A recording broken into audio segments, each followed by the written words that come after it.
Good morning student, standard 12 में उसी में चैप्टर नंबर 10 मार्केटिंग मैनेजमेंट में हम पढ़ रहे हैं मार्केटिंग मिक्स। मार्केटिंग मिक्स बोले तो 4P। पहला P का प्रोडक्ट, फिर प्राइस, फिर प्लेस, उसका दूसरा नाम था डिस्ट्रीब्यूशन। आज हम पढ़ने वाले प्रमोशन। राइट, प्रमोशन क्या है? अगर प्रमोशन को सिंपली समझना है तो an important functions of promotion is to provide information. Right, promotion का मेन काम क्या है? To provide information regarding new product. जो न्यू प्रोडक्ट है उसकी इंफॉर्मेशन हमें प्रोवाइड करनी है। इसको टू द एग्जिस्टिंग कस्टमर और to the potential customer.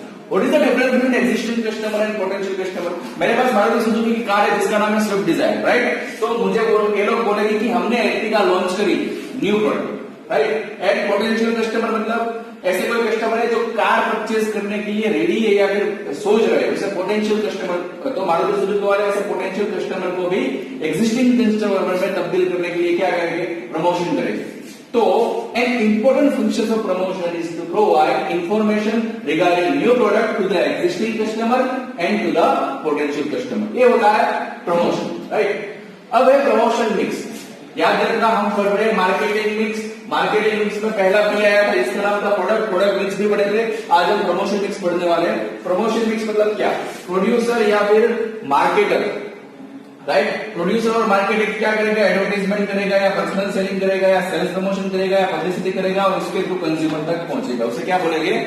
Promotion mix. तो प्रमोशन मिक्स में पहला टॉपिक है advertisement. Right, so what is advertisement? Right, advertisement मतलब एक ऐसा प्रमोशन का क्या बोलते हैं तरीका है, जैसे जो मोस्ट इंपोर्टेंट है, बहुत ही फेमस है और most acceptable tools of promotion है, जो इजीली हम कर सकते हैं।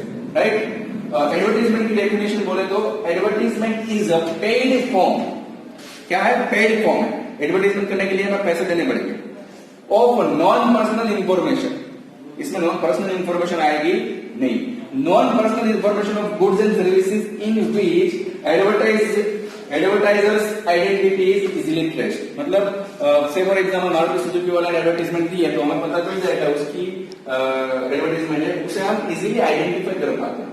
राइट, हम टीवी पे, रेडियो पे या डेली मतलब न्यूज़पेपर पे, मैगजीन्स पे या इंटरनेट पे हमारे एडवर्टाइजमेंट डाल सकते, दे सकते, जिसके बदले में हमें पैसे देने पड़ेंगे।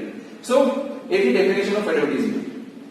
नेक्स्ट इज अ रोल या फिर functions of advertisement. There are 6 functions of advertisement. First is creates demand. Advertisement क्या करता है? डिमांड क्रिएट करता है। देखो, एडवर्टाइजमेंट के थ्रू क्या होता है?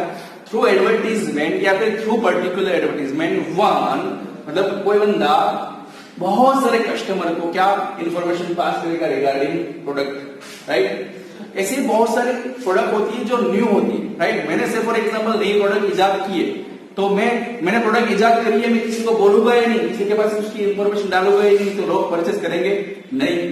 राइट, एक कोल्ड कॉफी करके आपने सुना होगा या फिर टेस्ट करा होगा या खाया होगा, पिया होगा, कोल्ड कॉफी। राइट, पहले कोल्ड कॉफी जैसा कुछ था ही नहीं। किसी ने कोल्ड कॉफी बनाई तो लोगों को पता चला कोल्ड कॉफी क्या है, चलो टेस्ट करते हैं, और जिन लोगों को इसका टेस्ट अच्छा लगा वो उसके परमानेंट कस्टमर बन गए। तो कोल्ड कॉफी बनी है या ऐसा कुछ नया आया है मार्केट में, इसकी इंफॉर्मेशन तो हमें लोगों तक देनी पड़ेगी ना। तो क्रिएट डिमांड। राइट, अगर एडवर्टाइजमेंट के थ्रू हम किसी को इंफॉर्मेशन दे गया, फिर जो न्यू प्रोडक्ट है उसकी हमने एडवर्टाइजमेंट दी है तो उसके थ्रू क्या होगा? उस प्रोडक्ट की डिमांड क्रिएट होगी। Right, number 2, benefits of large scale production. देखो, अगर एडवर्टाइजमेंट दी है, राइट, तो एडवर्टाइजमेंट के पीछे कॉस्ट लगेगी। इनिशियल बेसिस पे बहुत सारे लोग सोचते हैं कि एडवर्टाइजमेंट की कॉस्ट इसका क्या करेगी। राइट, एक तो प्रोडक्ट बिक नहीं रहा है, नया है, और उसके ऊपर से एडवर्टाइजमेंट का खर्चा।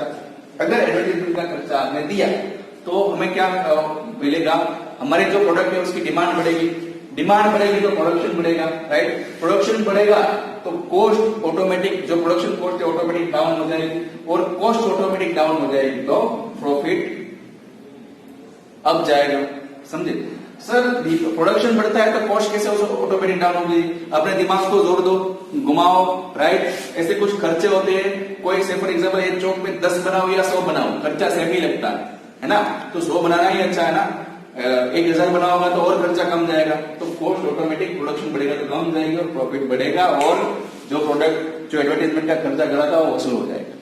तो benefits of large scale production through advertisement. Number 3, product awareness. देखो कंज्यूमर को बहुत सारी चीजें पता ही नहीं होती, राइट? कि से फॉर एग्जाम्पल कोई ऐसी प्रोडक्ट है जिसके एक से ज्यादा यूसेज है, या फिर ऐसी प्रोडक्ट है जिसे यूज करना कंज्यूमर को पता नहीं होता, इसकी क्वालिटी क्या है, हमारे पास जो प्रोडक्ट है वो हमको पता ही नहीं होता है, अच्छा हमारे हाथ में एक चीज है, राइट? तो बहुत सारे प्रोडक्ट के बारे में एडवर्टीजमेंट के थ्रू अवेयरनेस दी जाती है, राइट? से फॉर एग्जाम्पल एमजी हेक्टर, उसमें बोलते हैं hello MG, internet inside a human car के अंदर बंदा है। तो ये कहां से प्रोडक्ट अवेयरनेस मिलती है? एडवर्टीजमेंट के, राइट? उसके अलावा कई बार कंज्यूमर क्या देता है, सॉरी प्रोड्यूसर क्या देता है कंज्यूमर को, फेथ देता है कि ये क्वालिटी हमारे जो प्रोडक्ट की ऐसी क्वालिटी कहीं पे भी नहीं होगी, और उसकी वजह से कंज्यूमर को एक ट्रस्ट आएगा तो प्रोडक्ट और ज्यादा बिकेगा। तो product awareness through advertisement.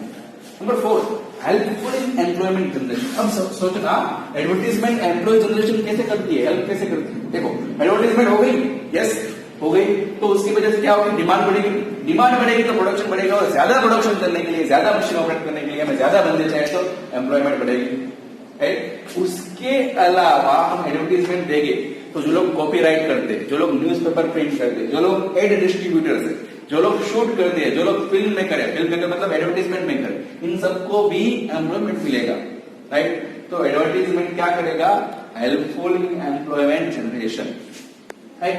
Number 5, betterment of standard of living. ये सोचने वाली बात है, सर एडवर्टीजमेंट से स्टैंडर्ड ऑफ लिविंग कैसे बढ़ेगा, राइट? देखो एडवर्टीजमेंट होगी ना तो लोगों को पता चलेगा कि अच्छा ऐसे अच्छे क्वालिटी की चीजें हैं। एक चौक 1 रुपए का, एक डस्ट लेस चौक नहीं, इससे कोई भी टीचर के नाक में डस्ट जाएगी, नोज में, राइट? लेकिन अप्सरा ने डस्ट लेस चौक बनाए और उसकी एडवर्टीजमेंट की, तो बहुत सारे लोगों को पता चला कि अच्छा डस्ट लेस चौक भी आ गए जो कम डस्ट गिराते हैं, जिसकी वजह से हमारे ब्रीथिंग में प्रॉब्लम कम, राइट? तो हमने क्या, एक बेड क्वालिटी वाला चौक छोड़ के हमने अप्सरा का चौक यूज किया, और अच्छा चौक यूज किया अच्छी क्वालिटी का, तो हमारी स्टैंडर्ड ऑफ लिविंग अच्छी रही।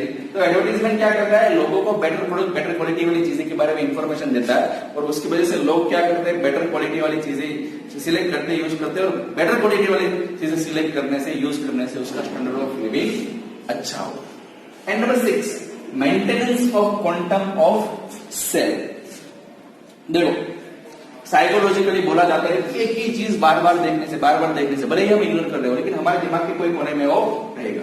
तो एडवर्टीजमेंट से क्या होगा? रिमेम्बरेंस मतलब रिमेम्बर, याद रखना, remembrance of new product, right? इसीलिए आपने बहुत सारे लोगों को देखा होगा परचेज के टाइम में बहुत सारे लोग क्या करते हैं, ये ब्रांड का एक चीज मुझे चाहिए, ऐसा प्रेफरेंस बोलते हैं, मुझे एडिडास की शूज चाहिए, क्यों? बार बार उसने एडवर्टीजमेंट देखी, और वो एडवर्टीजमेंट देखने के बाद उसने भले ही उसको इग्नोर किया, लेकिन दिमाग में डाल दिया जब मैं स्पोर्ट शूज परचेज करने जाऊँ तब मैं एक शूज परचेज करूंगा, राइट? तो एडवर्टीजमेंट से लोगों के दिमाग में क्या जाएगा? प्रोडक्ट की रिमेम्बरेंस जाएगी, तो जब परचेज करने जाएंगे तब यही प्रोडक्ट या यही ब्रांड वो लोग प्रेफर करेंगे, और उसकी वजह से क्या होगा? एडवर्टीजमेंट की वजह से कंपटीशन में बंदा या कंपनी सर्वाइव कर पाएगी, और उसके अलावा मार्केट शेयर भी मेंटेन कर पाएगी। अगर एडवर्टीजमेंट ही नहीं होगा तो उसे मार्केट से निकाल फेंक देंगे लोग, दूसरे कॉम्पिटिटर्स, क्योंकि वो अच्छी एडवर्टीजमेंट करेंगे, राइट?